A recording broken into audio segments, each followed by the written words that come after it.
Hi guys, Jane here, and today I wanted to tell you about my book, Her Forever Husband. And it is really short. It's actually the only one of my shorts that I put into a paperback. I went through a phase when I learned how to make paperbacks that I was just so excited. I'm like, it has to be paperback. I generally wouldn't recommend putting a book this short into paperback if you're doing shorts. It's only 40 pages, and that is like with the preview of another book in it. So it is short. I think it's 10,000 or 15,000 words. I didn't check before making this video, and I probably should have. My bad. But this is a story about Heather, and it is one of the only, I think it's the only romance that I've written that I've only told in one perspective. So Heather is this girl who she's engaged to marry this guy, but she keeps having these dreams of another guy, clearly not the person she's with.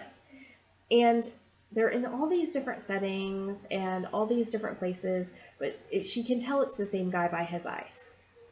Well, and of course my reviews of my own books or my explanation of my own books are all pretty spoilery, so she figures out pretty quickly that she's having memories of past lives and that she can't possibly marry the man that she's engaged to because he's obviously not the person that she spent lifetime after lifetime after lifetime with, and she wants to hold out for the person that, you know, is her soulmate.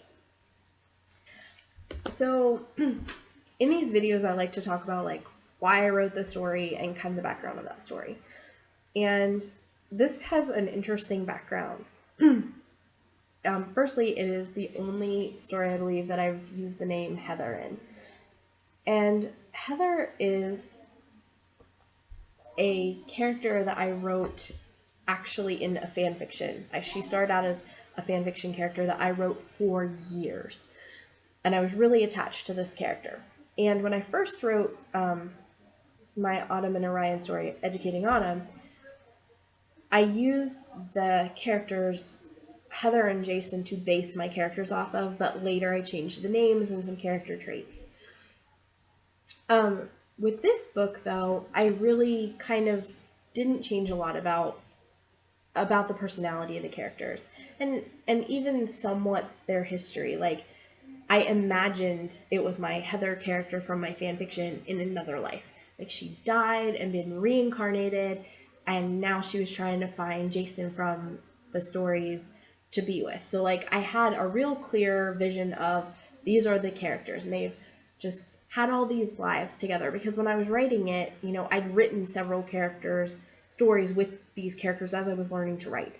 The Heather and Jason, my fan fiction, and a couple other things where they were my base characters and I would go through because I knew them. So I didn't have to create characters from scratch. I just took characters I already had, made some changes to who they were, and bam, I had a story.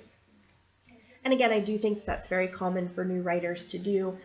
It's less exploration and you learn more about writing. But that is how that story came to be. And it's a nice, quick little read. I definitely enjoyed writing it. It's not one of my favorites looking back. Like, looking back on all the stuff I've written, it was nice. It taught me a lot, but it's definitely not one that I'm like, oh my gosh, I'm so in love with this story. This is my favorite one I've written. It's not. It's okay. The people who've read it seem to like it. And I liked it a lot when I wrote it, and it's a fun read. But I definitely felt like it didn't have the depth that I could do now. But I was still very much learning when I wrote this. And I probably could have done it a lot bigger and deeper and actually novel length.